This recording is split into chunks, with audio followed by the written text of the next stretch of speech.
Assalamualaikum warahmatullahi wabarakatuh. Halo teman-teman, saya Lia Fatra Nurmaula, NIM 1905520146, mahasiswi Universitas Tikubang Unisbank Semarang, program studi S1 Akuntansi. Di sini, saya akan memaparkan materi tentang wawancara dan interogasi. Video ini dibuat untuk memenuhi tugas mata kuliah audit investigatif yang diampu oleh Bapak Arif Himawan Dwi Nugroho, SEAK, MMCA, CPA. Yuk kita simak videonya. Sebelum memasuki materi, saya akan membacakan pengantar terlebih dahulu. Wawancara dan interogasi merupakan suatu teknik atau alat investigasi yang sangat penting dan memiliki perbedaan baik tujuan maupun cara. Kekeliruan yang terjadi saat melakukan wawancara dan interogasi adalah adanya kekerasan. Kekerasan digunakan penyidik untuk mendapatkan pengakuan dari pelaku. Adapun materi yang akan dibahas pada video ini yaitu yang pertama, ciri wawancara dan interogasi, yang kedua, teknik wawancara, yang ketiga, behavior symptom analysis dan saluran komunikasi, dan yang terakhir, interogasi. Pengertian wawancara menurut Robert Hunt dan Channel, wawancara yaitu pola khusus dari interaksi dimulai secara lisan untuk tujuan tertentu dan difokuskan pada daerah konten yang spesifik dengan proses eliminasi dari bahan-bahan yang tidak ada hubungannya secara berkelanjutan. Wawancara adalah tanya jawab antara dua pihak yaitu pewawancara dan narasumber untuk memperoleh data, keterangan, atau pendapat tentang suatu hal. Itulah pengertian secara umum. Memasuki materi yang pertama yaitu ciri wawancara dan interogasi. Ciri-ciri wawancara saya bagi menjadi 5. Yang pertama, materi wawancara. Yang kedua, cara dan nada wawancara. Yang ketiga, waktu wawancara. Yang keempat, tujuan wawancara. Dan yang terakhir, hasil wawancara. Yang pertama, materi wawancara. Wawancara bersifat netral dan tidak menuduh. Ini membedakan antara wawancara dengan interogasi. Sekalipun investigator mempunyai alasan untuk percaya bahwa yang bersangkutan terlibat dalam kejahatan atau ia telah berbohong. Substansi dan caranya bersifat non-akusatori ketika melakukan wawancara. Materi wawancara bersifat cair dan tidak struktur. Ini bisa melompat dari satu pokok ke pokok pembicaraan yang lain. Sebelum wawancara dimulai, pemeriksa mempunyai gambaran mengenai informasi apa yang telah ia kumpulkan. Namun, ia juga tidak boleh kaku. Secara kreatif, ia harus mengembangkan pertanyaan atas informasi yang diterimanya. Selama wawancara berlangsung, informasi ini mungkin tidak terduga atau diharapkannya. Pemeriksa juga harus pandai membaca situasi atau suasana. Misalnya, untuk memutuskan atau menghentikan wawancara meskipun semua informasi belum diperolehnya. Yang selanjutnya yaitu cara dan nada wawancara. Cara dan nada wawancara tidak bersifat menuduh, sehingga Investigator dapat menimbulkan rasa hormat dan percaya dengan orang yang diwawancarainya. Poin selanjutnya yaitu waktu wawancara. Wawancara dilakukan di awal investigasi dan dapat dilaksanakan juga di berbagai lingkungan atau suasana.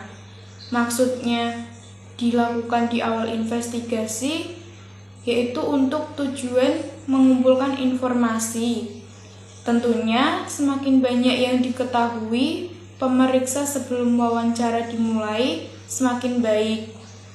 Wawancara terkadang dilaksanakan terpaksa, meskipun pemeriksa baru mempunyai gambaran kasar tentang bagaimana kemungkinan fraud dilaksanakan, atau bahkan sebelum pemeriksa dapat mengidentifikasi bukti yang harus diperolehnya. Dan maksud dapat dilaksanakan di berbagai lingkungan atau suasana, yakni pemeriksa terkadang mempunyai peluang menemui orang itu di kantornya atau dalam perjalanan dan tempat makan siang, di sudut jalan, dalam mobil, dan lain-lainnya. Memang idealnya wawancara dilakukan dalam suatu ruangan khusus. Yang selanjutnya yaitu tujuan wawancara adalah mengumpulkan informasi yang penting bagi investigasinya atau yang sering disebut investigative information dan informasi yang mengenai perilaku dari yang diwawancarainya atau yang sering disebut behavioral information. Contoh dari investigative information yaitu apa hubungan antara orang yang diwawancarai dengan orang yang dicurigai, merupakan otak dari perbuatan tindak pidana yang diperiksa. Contoh lain, kapan orang yang diwawancarai kenal dengan orang tertentu yang dicurigai. Dan contoh dari behavioral information yaitu keterangan mengenai perilaku orang yang diwawancarai ketika ia menjawab pertanyaan, bagaimana ia duduk, kontak mata dengan yang diwawancarainya, ekspresi wajah, dan cara menanggapi atau menjawab pertanyaan dari investigator. Semua ini dapat memberi petunjuk apakah ia berkata jujur atau berbohong. Pada akhirnya, pewawancara harus menilai kredibilitas dari tanggapan yang diberikan oleh orang yang diwawancarai. Hal ini utamanya dilakukan untuk mengevaluasi atas sikap selama wawancara, seiring dengan penilaian atas substansi informasi yang diberikan. Kemudian, poin terakhir yaitu hasil wawancara. Hasil wawancara dari awal sampai akhir jangan sporadis agar tidak menghambat arus informasi. Maksudnya sporadis adalah kadang-kadang dicatat dan kadang-kadang tidak dicatat. Mencatat sporadis memberi kesan kepada yang diwawancarai bahwa jawaban tertentu penting sehingga dicatat oleh investigator. Ketika ditanyakan pertanyaan lain yang terkait dengan jawaban yang dicatat, ia menjadi ekstra hati-hati. Mencatat secara sporadis akan menghambat arus informasi selama wawancara. Slide yang selanjutnya yaitu ciri-ciri interogasi. Ciri-ciri interogasi saya klasifikasikan menjadi 5 subbab. Yang pertama, materi interogasi. Yang kedua, perlakuan dalam interogasi. Yang ketiga, waktu dan lingkungan pelaksanaan interogasi. yang keempat tujuan interogasi, dan yang terakhir hasil interogasi. Materi interogasi bersifat menuduh dan terstruktur. Maksudnya, seseorang yang bersalah tidak akan memberi keterangan yang bertentangan dengan kepentingan pribadinya secara sukarela, kecuali apabila ia yakin bahwa investigator juga mempunyai keyakinan tentang kesalahannya. Karena itu, pernyataan bersifat menuduh seperti apakah Anda tidak punya keraguan sedikitpun bahwa Anda merencanakan tindak pidana korupsi ini, sangat diperlukan untuk memperlihatkan keyakinan investigator. Bandingkan jika pertanyaannya berbunyi, apakah Anda pikir Anda mungkin terlibat dalam merencanakan tindak pidana korupsi ini?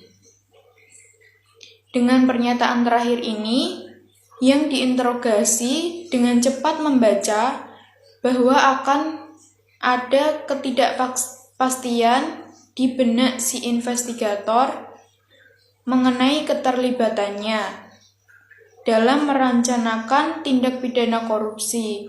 Selanjutnya, yang diinterogasi ini semakin yakin bahwa sikap yang harus diambilnya adalah membantah keterlibatannya.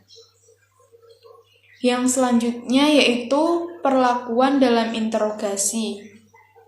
Interogasi dilakukan dengan persuasi yang aktif.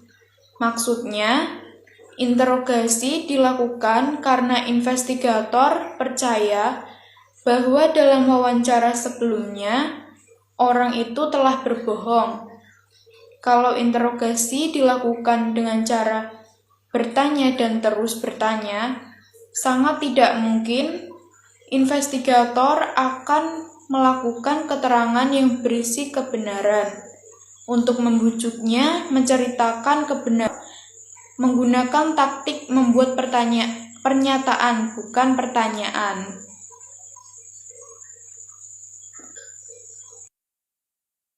Selanjutnya yaitu waktu dan lingkungan pelaksanaan interogasi.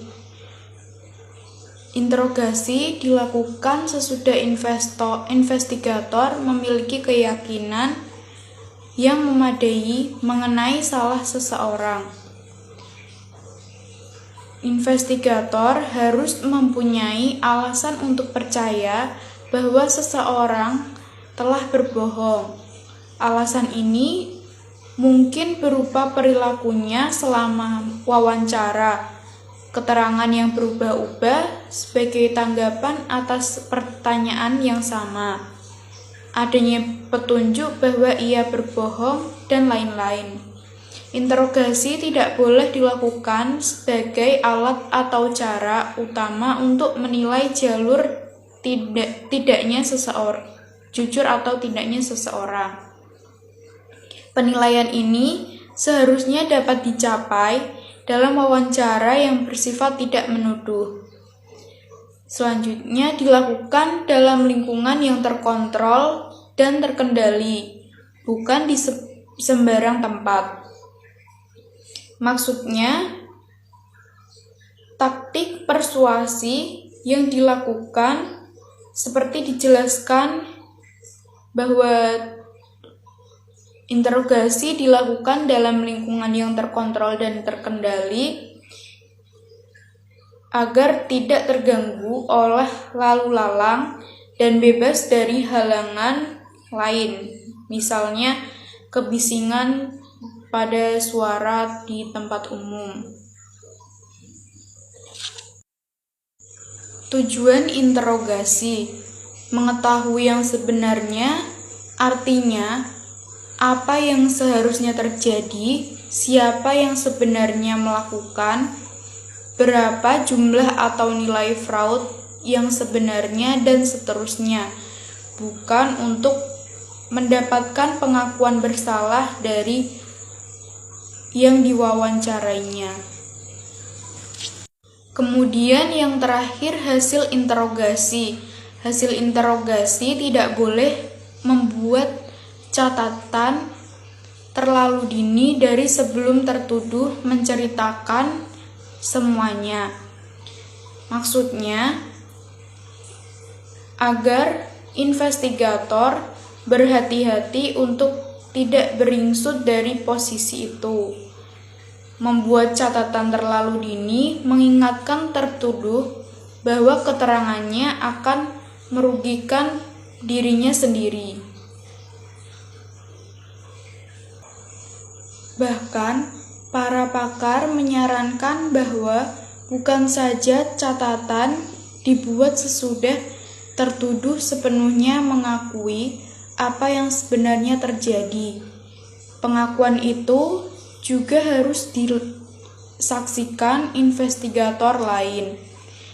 Barulah setelah ada pengakuan yang disaksikan investigator lain, investigator mendokumentasikan pengakuan tersebut dan segala perincian dari pengakuannya. Dan interogasi berakhir dengan pengakuan bersalah oleh pelaku. Slide selanjutnya yaitu manfaat melakukan wawancara sebelum interogasi. Yang pertama, sifat wawancara yang tidak menuduh dapat membangun hubungan saling mempercayai dan menghormati pada interogasi. Kemudian, selama wawancara, investigator dapat mengorek keterangan penting. Yang ketiga, dengan adanya wawancara sebelum interogasi akan membawa lebih dekat ke arah putusan pengadilan yang menyatakan seseorang bersalah. Kemudian yang terakhir, adanya keuntungan psikologis pada investigator ketika wawancara yang dapat mendukung keberhasilan interogasi. Slide selanjutnya yaitu teknik wawancara. Teknik wawancara ini dibagi menjadi 5. Yang pertama, investigator menguasai semua fakta yang terkumpul dengan baik. Karena investigasi ini umumnya dilakukan oleh suatu tim yang terdiri dari beberapa investigator. Kemudian, tim investigasi bersama-sama menganalisis dan mendebatkan fakta-fakta yang terkumpul, juga membuat rekaan atau dugaan sementara. Kemudian, investigator yang akan melakukan wawancara harus menguasai fakta dan memanfaatkan sepenuhnya fakta-fakta yang telah dikumpulkan. Kemudian, memisahkan fakta dari apa yang masih bersifat dugaan atau dugaan rekan-rekannya. Kalau tidak dipisahkan, fakta mana yang bersifat dugaan dalam wawancara, pelaku akan cepat mengetahui fakta-fakta yang belum diketahui oleh investigator. Kemudian, wawancara dimulai dengan orang-orang yang diduga paling kecil menjadi pelaku atau ikut serta dalam melakukan fraud.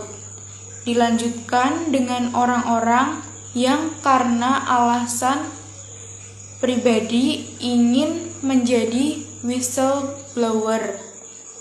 Kemudian yang terakhir, wawancara dilanjutkan kepada mereka yang diduga menjadi perencana atau otak dari tindak pidana. Urutan-urutan ini penting karena beberapa penyebab berikut. Yang pertama, belum banyak fakta yang terkumpul dan mengetahui banyak orang yang sudah diwawancarai sebelumnya. Atau pelaku tidak bisa mengendalikan apa yang ia sebaiknya ungkapkan dan tidak ia ungkapkan. Selanjutnya yaitu saran-saran untuk pengadaan ruang wawancara. Wawancara secara formal dan interogasi dilakukan dalam suasana yang menjamin privasi seseorang yang ada dalam ruang wawancara hanyalah investigator dan yang diwawancarainya. Ini sifat alamiah manusia. Ketika mempunyai masalah pribadi yang ingin kita bagi dengan orang lain, kita berusaha mencari tempat yang aman, tidak diganggu atau terganggu oleh orang lain. Sifat alamiah manusia ini terkadang terlupakan oleh investigator.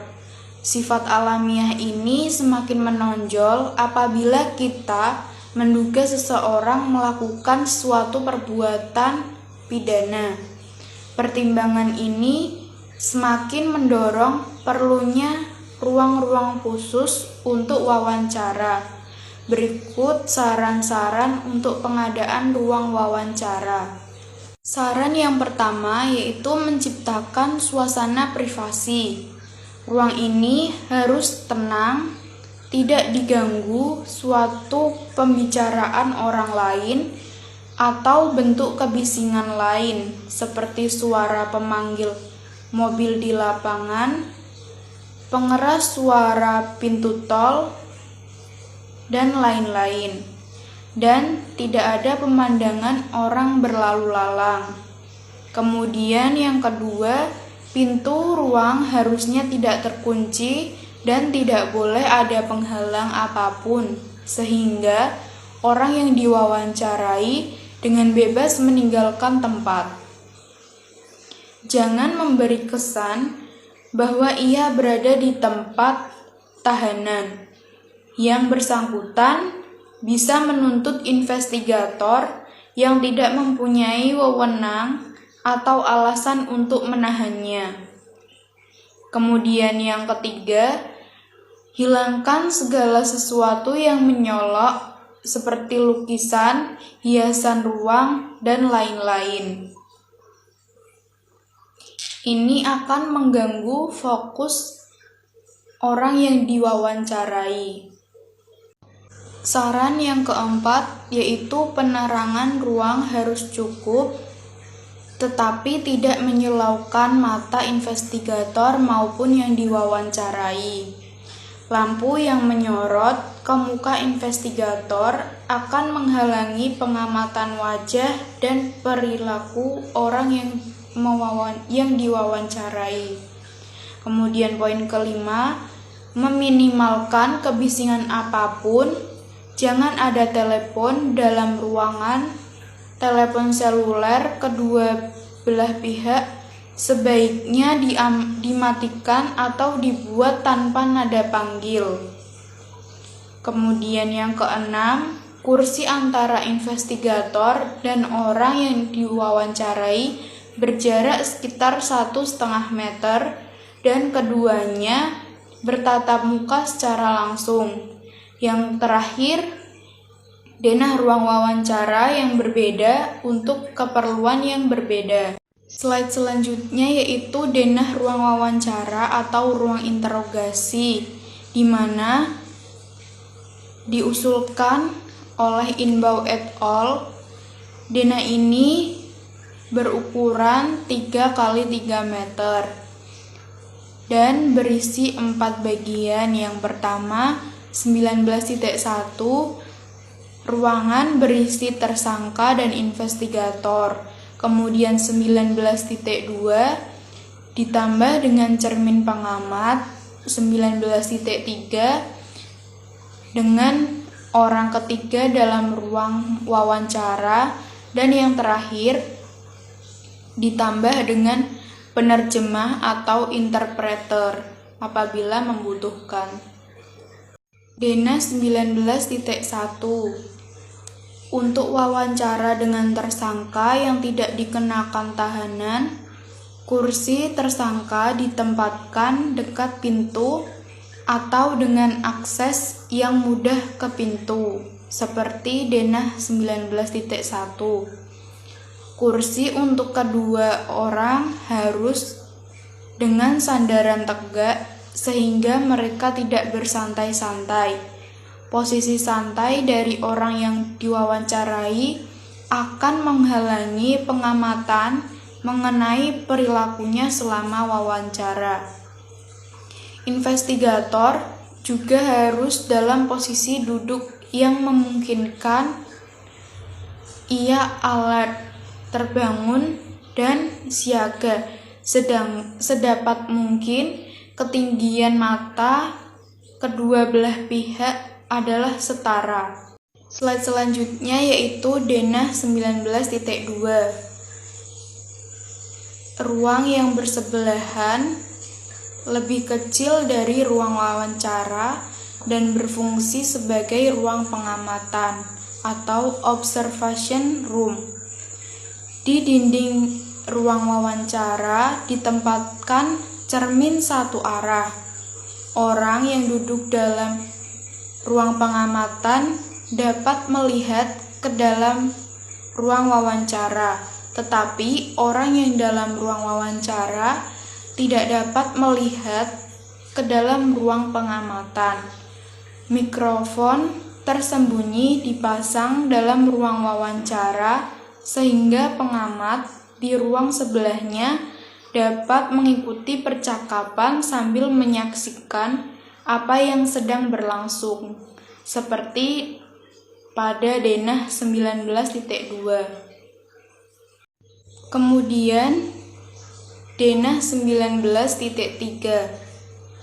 Dalam tindak pidana yang menggunakan kekerasan di mana anak-anak di bawah umur menjadi korban.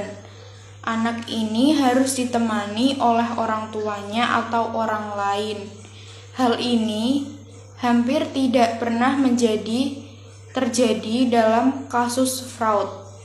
Namun, seandainya harus ada orang ketiga semacam ini, pengaturan tempat duduknya adalah seperti gambar pada Denah 19.3. Di mana orang ketiga berada pada sebelah meja dari tersangka, sehingga tidak menghalangi interogasi antara investigator dengan tersangka.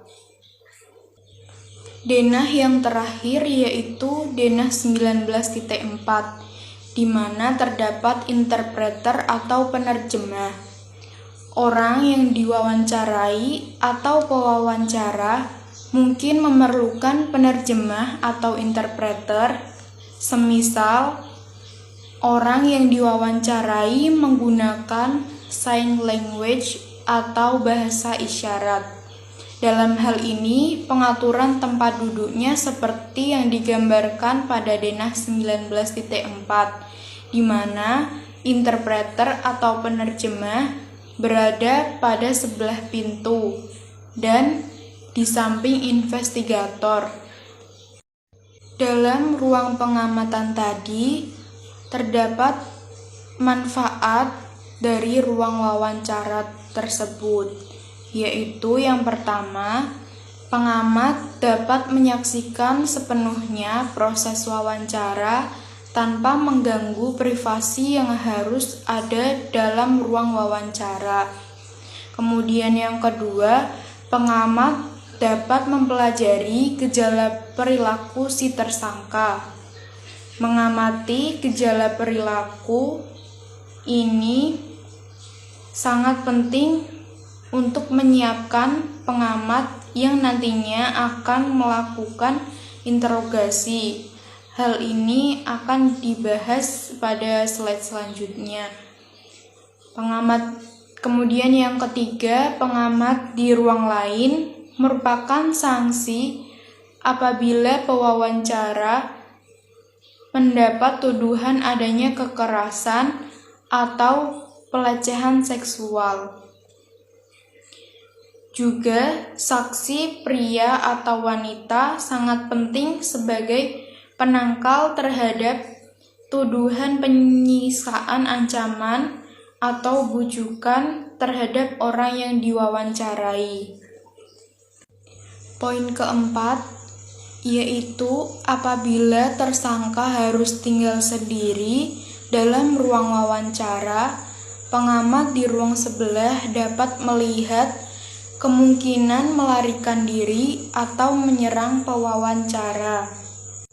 Dan yang terakhir, manfaat dari ruang wawancara yang dilengkapi ruang pengamatan, yaitu dalam tindak pidana yang melibatkan beberapa tersangka, ruang ini berguna untuk mengamati perilaku yang tidak tampak ketika wawancara dilakukan perorangan.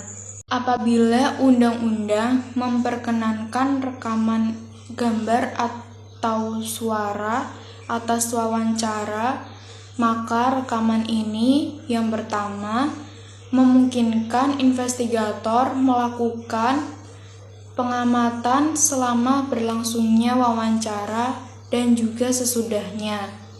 Kemudian yang kedua, dapat mengganti berita acara wawancara atau memudahkan pembuatan berita acara itu, atau sebagai pendukung berita acara yang diringkas. Kemudian dapat menjadi bukti ketika tersangka mengklaim bahwa wawancara dan interogasi dilakukan di bawah tekanan. Dan yang terakhir, dapat menjadi alat pelatihan bagi para investigator. Subbab selanjutnya yaitu Behavior Symptom Analysis atau BSA dan saluran komunikasi. Behavior Symptom Analysis atau BSA secara harfiah dapat diterjemahkan sebagai analisis gejala perilaku. Para dokter, psikolog, dan psikiater mengakui pentingnya mengevaluasi perilaku pasien atau klien mereka untuk mendiagnosis penyakit. Ada beberapa tingkat atau level atau saluran channel komunikasi. Makna sebenarnya dari ucapan-ucapan seseorang diperkuat atau diubah oleh berbagai saluran tadi, seperti kegagapan, sikap tubuh, gerak tangan, mimik wajah, gerak kaki, atau nada suara. Pengetahuan membaca dan menganalisis gejala-gejala perilaku ini dimanfaatkan oleh John Reed yang merupakan pionir dalam BSA sejak tahun 1942. Reed merekam secara sistematis gejala perilaku dari semua tersangka yang diperiksa dengan alat yang untuk mendeteksi kebohongan atau lie detector atau poligraf di laboratorium ilmiah untuk mendeteksi kejahatan dari kepolisian Chicago atau Chicago Police Scientific Crime Detection Laboratory. Ia membandingkan BSA dengan hasil poligraf. Dalam tahun 1990-an, Wright meraih 2 hadiah pemerintah federal untuk meneliti secara khusus perbedaan antara perilaku tersangka yang menceritakan kebenaran dan kebohongan di luar lingkup pemakaian poligraf. Penelitian ini dibiayai oleh The National Security Agency sehingga sebagai The NSA Study. Penelitian yang dilakukan oleh John Wright tadi menunjukkan adanya 3 tingkat atau saluran komunikasi yang kita gunakan. Yang pertama, verbal channel, yang kedua paralinguistic channel, yang ketiga nonverbal channel. Yang pertama, verbal channel atau verbal behavior adalah ucapan yang keluar dari mulut seseorang, pilihan kata, dan susunan kata-kata yang digunakannya untuk mengirimkan pesan. Subjek yang jiwanya sehat dan berinteraksi sosial secara normal akan mengalami kecemasan atau anxiety ketika ia berbohong. Kecemasan bisa timbul dari dalam karena ia tahu perkataannya tidak benar. Karena ketakutan, ia khawatir kebohongannya akan terungkap.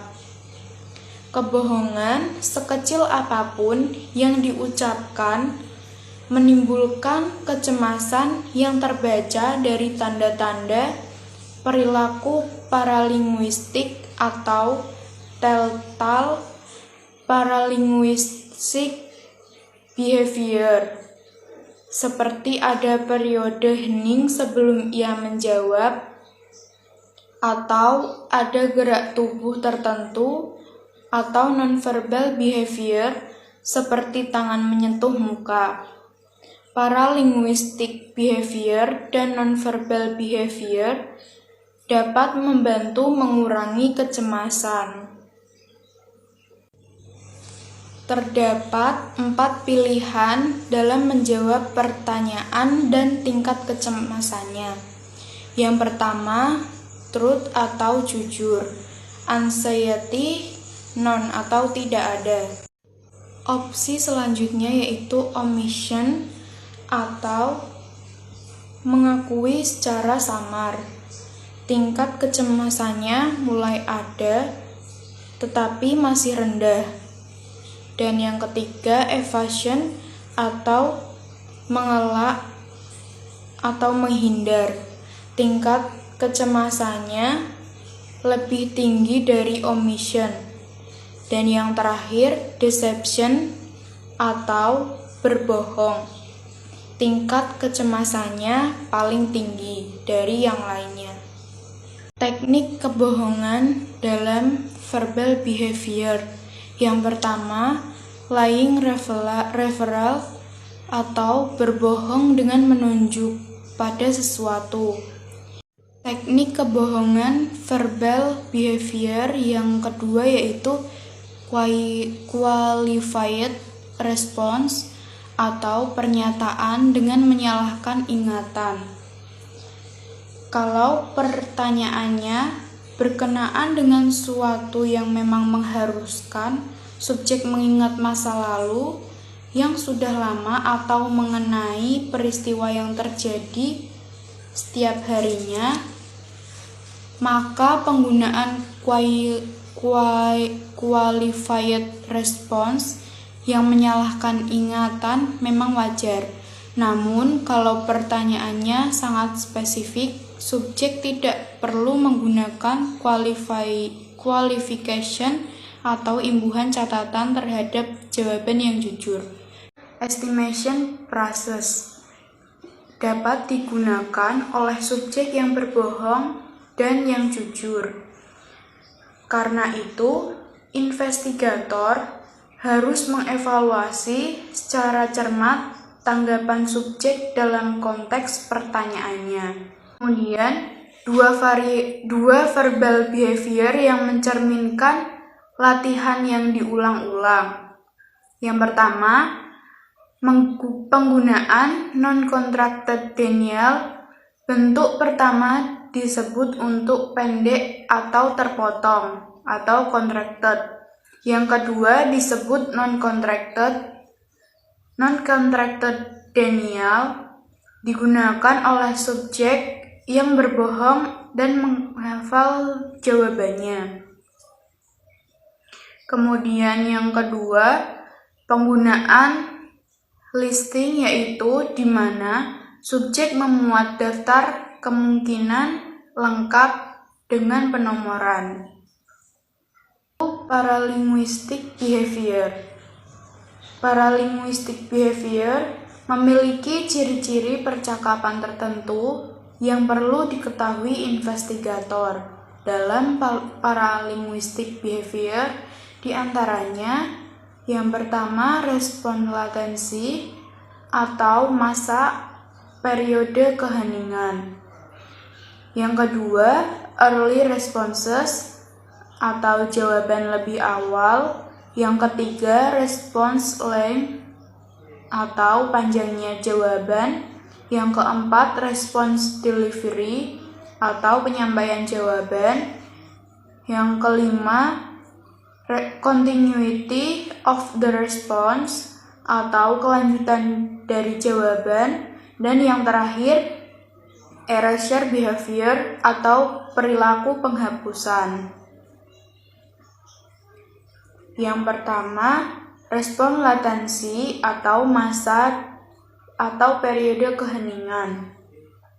Respon latensi menunjukkan rentang waktu antara kata terakhir dari pertanyaan investigator dengan kata pertama dari jawaban subjek. Dalam NSA studi, respon latensi rata-rata untuk subjek yang jujur adalah 0,5 detik, sedangkan untuk yang berbohong adalah 1,5 detik. Yang kedua, early responses atau jawaban lebih awal. Kategori lain dari paralinguistic behavior yang berkaitan dengan ukuran waktu dari suatu jawaban adalah early responses atau jawaban lebih awal.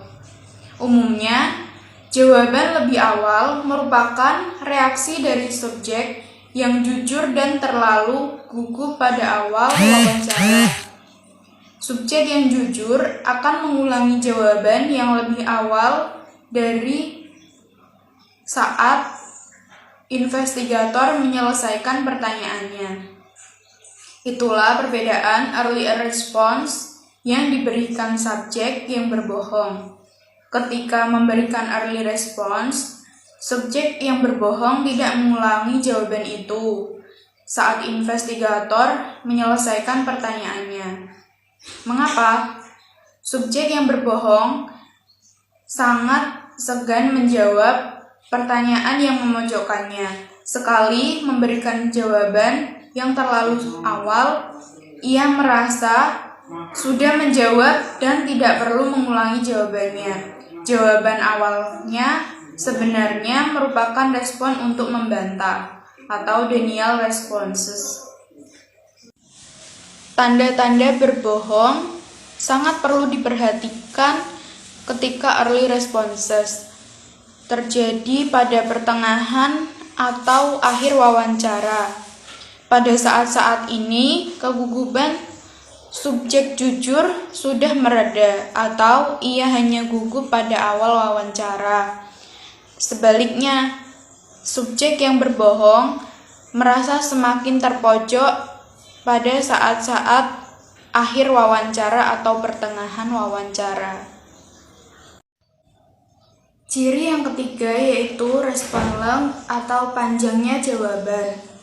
Secara statistik, penelitian menunjukkan bahwa subjek yang jujur memberikan jawaban yang lebih panjang dari subjek yang berbohong. Subjek yang jujur ingin memberikan jawaban yang selengkap mungkin dan seringkali menawarkan informasi tambahan yang tidak diminta investigator. Isi jawaban dari subjek yang jujur juga masih dalam konteks yang ditanyakan. Ia tidak mengalihkan topik pembicaraan. Sebaliknya, subjek yang berbohong memberikan jawaban singkat sekedar memenuhi syarat, sudah menjawab. Ia khawatir memberikan jawaban-jawaban panjang yang akhirnya justru saling bertentangan. Jawaban yang panjang dari subjek yang berbohong cenderung bersifat mengalihkan topik pembicaraan dan di luar konteks pertanyaan. Kemudian, yang ciri keempat adalah respon delivery atau penyampaian jawaban. Penyampaian jawaban terlihat dari kecepatan atau rate, tinggi rendahnya nada atau pitch, dan kejelasan atau clarity. Hal-hal ini bisa sejalan atau konsisten berkesesuaian dengan apa yang dikatakan, tetapi bisa juga bertentangan ketika subjek mengungkapkan emosinya secara jujur. Rate dan pitch umumnya meningkat. Ciri paralinguistic behavior yang kelima yaitu continuity of the response atau kelanjutan dari jawaban. Jawaban yang jujur, mengalir dengan bebas, merupakan tanggapan yang spontan dan apa adanya. Jawabannya mengalir dengan satu alur pikir.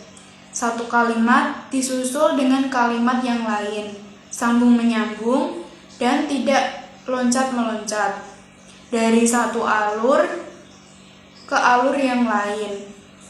Sebaliknya, dalam jawaban dari subjek yang berbohong, ada perilaku berhenti, kemudian jalan. Dan ciri yang terakhir yaitu erasure behavior atau perilaku penghapusan. Dalam percakapan sehari-hari, seseorang mengatakan sesuatu yang kedengarannya mungkin tidak menyenangkan bagi lawan bicaranya. Kemudian ia mengatakan, "Cuman bercanda kok," diiringi dengan gerakan alis dan senyum. Gerakan alis dan senyum dalam percakapan mempunyai efek menghapus konotasi yang tersirat dalam ucapannya.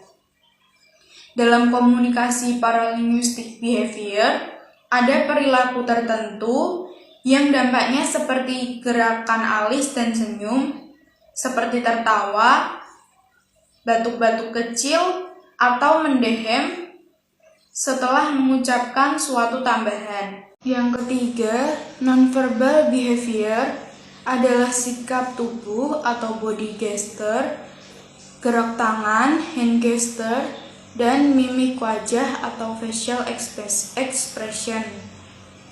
Dibagi menjadi 4. Yang pertama postur, kedua gerak tangan, ketiga gerak kaki, dan mimik muka dan mata.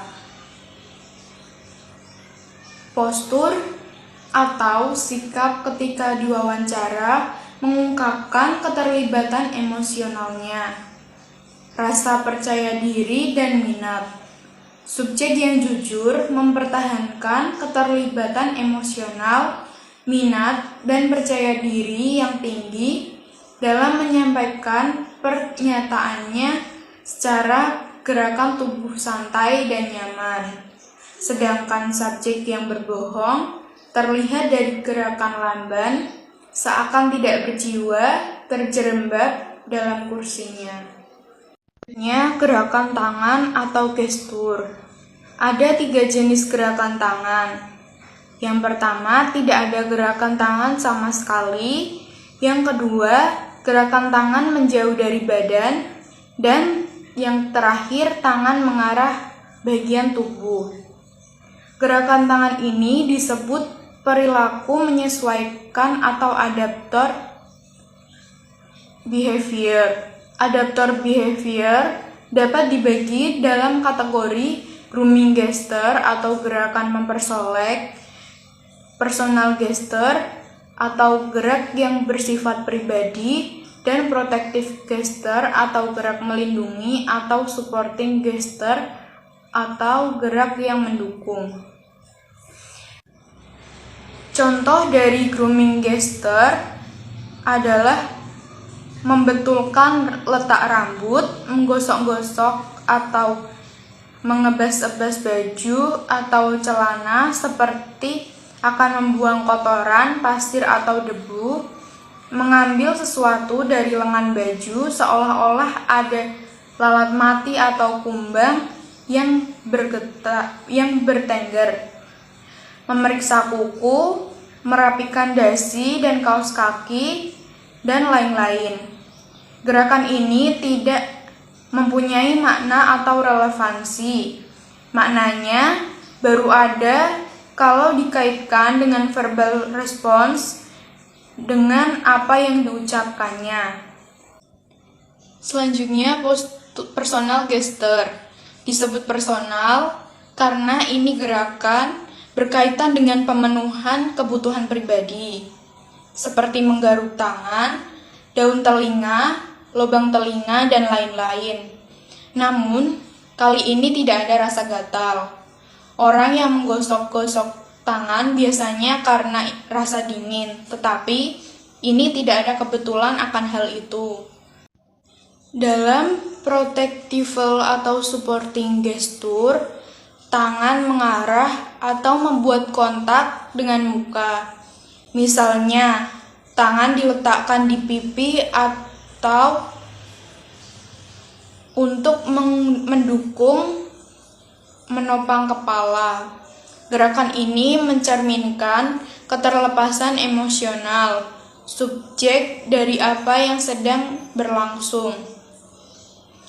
Gestur ini wajar-wajar saja. Misalnya, di tengah-tengah wawancara ketika tingkat pembicaraan sudah memasuki wilayah aman. Namun, ini akan mencurigakan ketika tingkat pembicaraannya adalah mengenai pokok kejahatan atau fraud.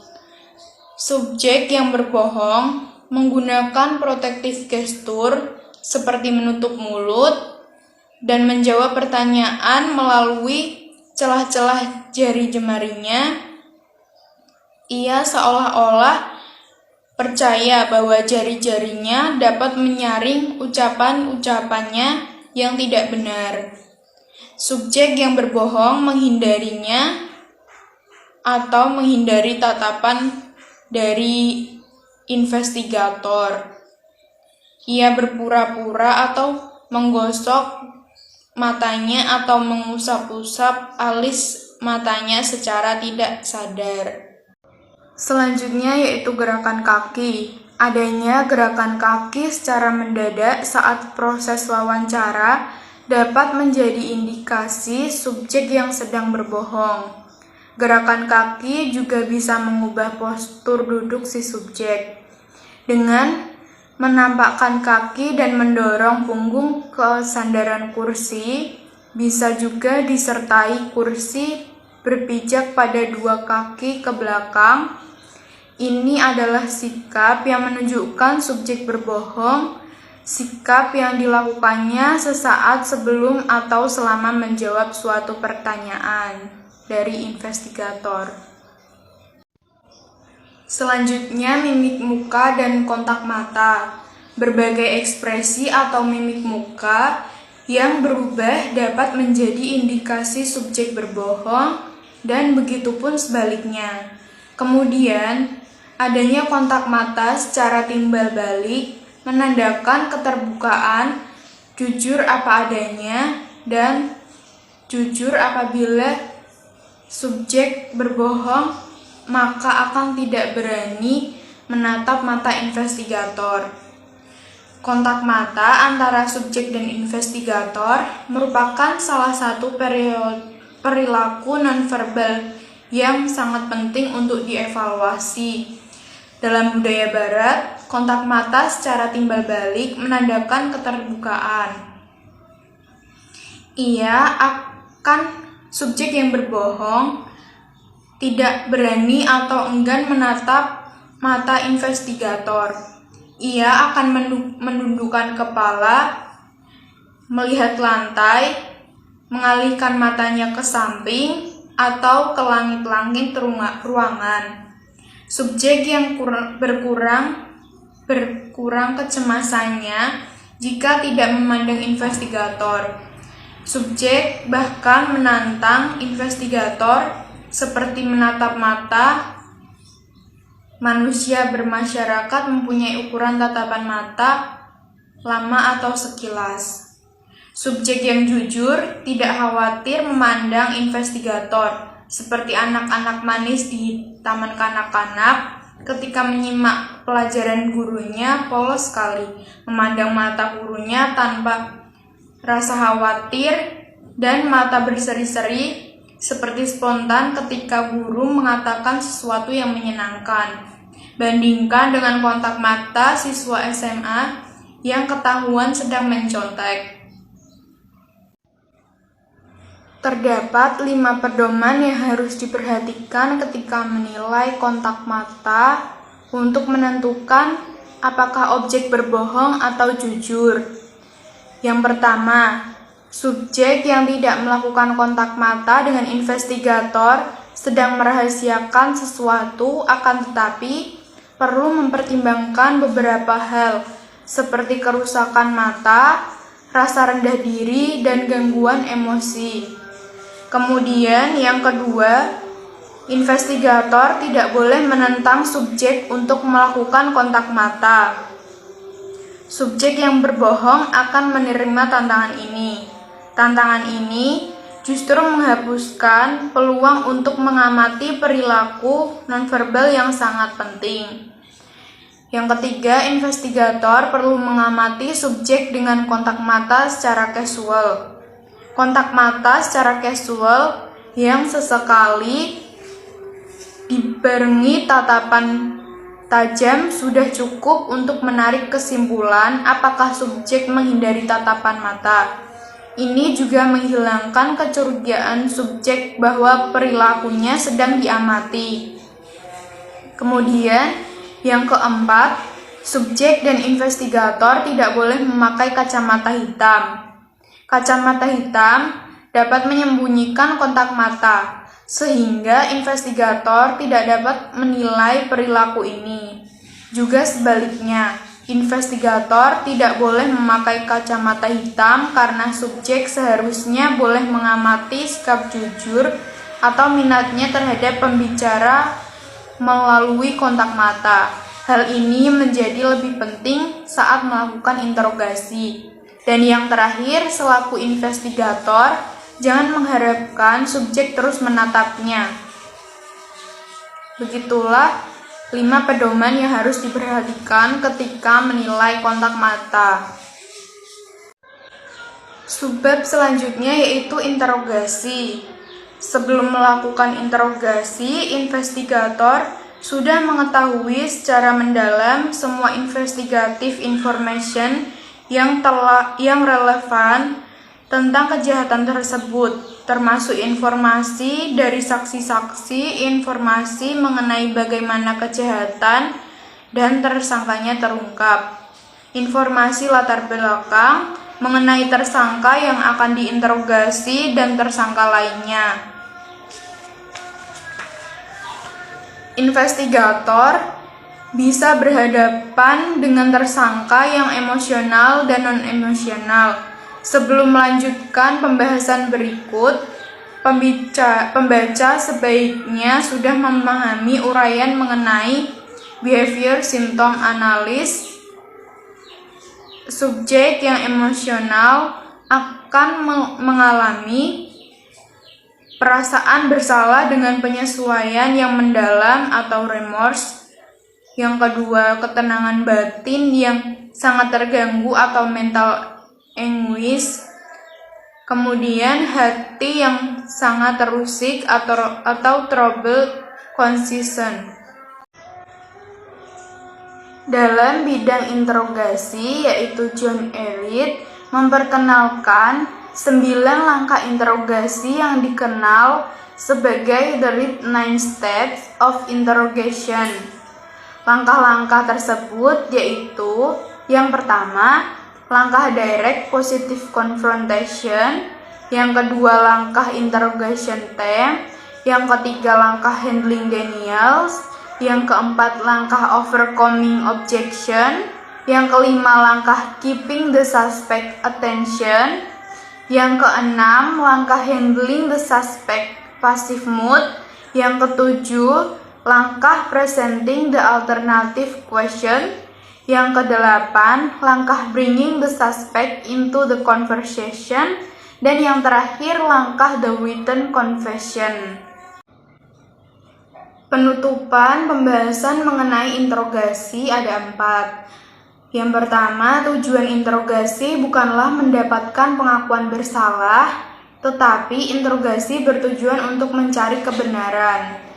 Yang kedua, sukses tidaknya interogasi tergantung pada kejelian investigator untuk mengenali situasi. Yang ketiga, kesembilan langkah tadi mencerminkan progresi mental tersangka. Dan yang terakhir, tidak semua interogasi harus berjalan dari langkah 1 dan berakhir pada langkah 9.